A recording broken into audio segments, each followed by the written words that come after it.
Guys നമ്മൾ try ചെയ്യാൻ പോകുന്നത് അമൂലിന്റെ ഗാർലിക് പിസയാണ്. അപ്പോൾ നമുക്ക് ട്രൈ ചെയ്തിട്ട് ഞാൻ റിവ്യൂ പറയുന്നതാണ്. ഇതിനകത്ത് കുറേ നമ്മുടെ ടൊമാറ്റോ, ഒലീവ്സ്, ക്യാപ്സിക്കം അതേപോലത്തെ കാര്യങ്ങളൊക്കെ ഇട്ടിട്ടുണ്ട്. നമുക്ക് നോക്കാം എങ്ങനെയാണുള്ളത്. ഇതപ്പം തുറന്ന് നോക്കാം. ഇതിനകത്ത് നിറച്ച് ചീസ് മാത്രമേ ഇട്ടിട്ടുള്ളൂ ഗായ്സ്. ചിലപ്പോൾ വെന്ത് വരുമ്പോഴത്തേക്കും പീസ് എല്ലാം ഉണ്ടാവും. പിന്നെ ഇതിനകത്ത് ഇടാൻ വേണ്ടിയിട്ടുള്ള ചില്ലി ഫ്ലേക്സും ഒറിഗാനോ സീസണിങ്ങും ആണ് ഉള്ളത്. നമുക്ക് എന്തായാലും ഉണ്ടാക്കി നോക്കിയിട്ട് കാണാം. പ്ലാസ്റ്റിക് റാപ്പ് വെച്ച് കവർ ചെയ്തിട്ടാണ് ഇവർ പിസ്സ തന്നിട്ടുള്ളത്.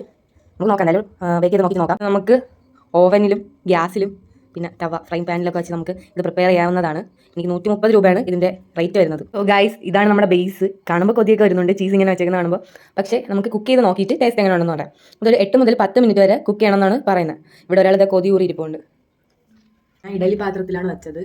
നമുക്ക് ഇനി ഒന്ന് കുറച്ച് നേരം ആവി കയറ്റി നോക്കാം. 10 മിനിറ്റോളം ഇത് അടച്ചു വെച്ചിട്ടുണ്ടായിരുന്നു. എന്നിട്ട് തുറന്ന് നോക്കിയപ്പോൾ ഉള്ള അവസ്ഥ എന്ന് പറഞ്ഞാൽ ഇതാണ്. എടുത്ത് പ്രൊഫഷണൽ കട്ട് ചെയ്ത് 4 പീസാക്കി കഴിച്ച് നോക്കി, വലിയ ടേസ്റ്റ് ഒന്നും തോന്നിയില്ല. പിന്നെ സീസണിങ് ഇട്ട് കഴിച്ച് നോക്കി, അപ്പോഴും വലിയ ടേസ്റ്റ് ഒന്നും തോന്നിയില്ല. കുറച്ച് ചീസ് ഉണ്ടെന്നുള്ളൊരു ആശ്വാസം. പിന്നെ നല്ല സ്പൈസിയാണ്. നമുക്ക് ഇന്നൊന്ന് ടിങ്കുവിനും എടുത്ത് നോക്കാം. ടിങ്കുവിൻ്റെ റിവ്യൂ കൂടെ ഒന്ന് നോക്കാം. ഡേയ് എവിടെ പോണ്?